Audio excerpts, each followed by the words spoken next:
Welcome to Burlap Teachers. Enjoy the video. In this video, I will explain how to replace an ignition switch in a Jeep Liberty. First, ensure you have all your tools ready, including a steering wheel puller and various screwdrivers. Safety is paramount, so begin by disconnecting the negative terminal of your vehicle's battery.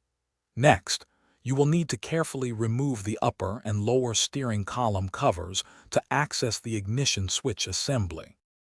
Once the steering column covers are off, locate the ignition switch.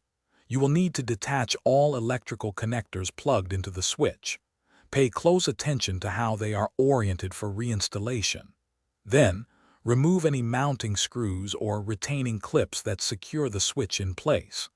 With these fasteners removed, you can carefully pull the old ignition switch out of its housing. Now take your new ignition switch and carefully insert it into the housing, ensuring it aligns correctly. Secure the new switch using the mounting screws or retaining clips you removed earlier. Make sure it is seated firmly and does not wobble. Finally, reconnect all the electrical connectors to the new switch, ensuring each one clicks securely into place for proper function. Before fully reassembling, reconnect the battery and test the new ignition switch to ensure it functions correctly. Check that the vehicle starts and all key positions work as expected. Once confirmed, reinstall the steering column covers, making sure all screws are tightened.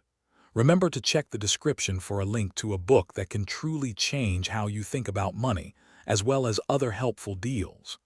Reconnect the negative battery terminal last, and you are all set. Thanks for watching. Consider subscribing if this video helped you.